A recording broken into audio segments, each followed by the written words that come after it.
The world had become a bleakly unrecognizable place.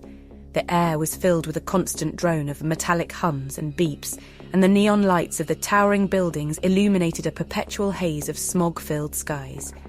Technology had advanced beyond human comprehension, and society was wholly dependent on machines. The economy was controlled by a single, all-encompassing corporation that manufactured the machines everyone relied on. This left most people unemployed and struggling to survive. Only the elite few who worked for the corporation reaped the benefits of a life of luxury and excess. Despite the bleakness of their situation, there were those who refused to give up. A shadowy group of rebels had been gathering in secret, plotting their next move. They were a ragtag group of misfits and outcasts, brought together by their shared disdain for the corporation and their thirst for freedom. Their leader was a young woman named Catherine, a brilliant engineer who had been shunned by the corporation for speaking out against their practices.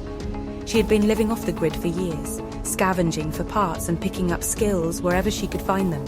Her knowledge of the machines was unparalleled, and it was her idea to sabotage the corporation's operation by shutting down the machines.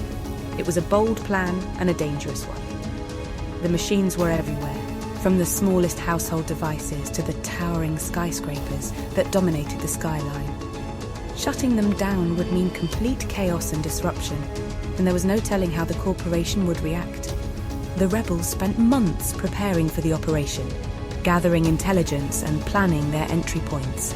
They had to be careful as the corporation had eyes and ears everywhere, but they were driven by an intense desire for freedom and the chance to regain control over their lives. Finally, the day of the operation arrived. The rebels split into small teams, each with specialized skills and objectives. Catherine led a team of engineers tasked with hacking into the central control system. It was a nerve-wracking experience, but they managed to break through the corporation's firewalls and override the system. Within moments, the machines all over the city began to shut down. Lights went out, air conditioners powered off, and the neon glow of the skyscrapers disappeared. The chaos was immediate and widespread. People stumbled out of their homes in confusion, their lives suddenly thrown into complete disarray. But for the rebels, it was a moment of triumph. They had succeeded in taking down the machines and crippling the corporation's power. Of course, the victory was short-lived. The corporation quickly mobilized its forces, activating backup systems and sending out squads of enforcers to hunt down the rebels.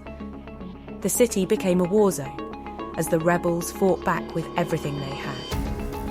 Catherine and her team were targeted early on, and they found themselves cornered in a dingy warehouse on the outskirts of the city. It was a desperate situation, with only a handful of rebels left to defend against a highly trained and heavily armed force. But Catherine was determined to hold out.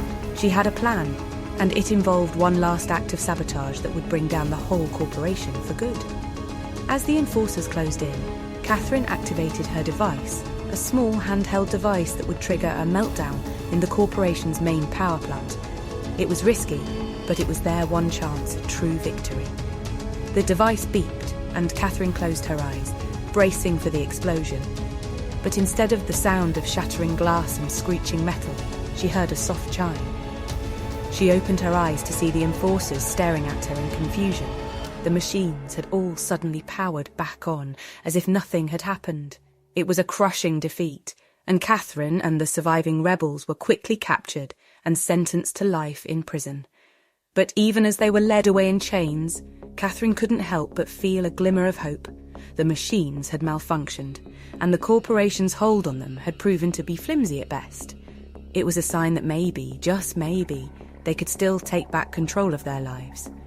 As Catherine and the rebels were led away, they whispered plans and ideas to each other, their determination unbroken. They knew that they might be imprisoned, but their spirits were free. They had fought for what they believed in, and that was something that no machine could ever take away from them.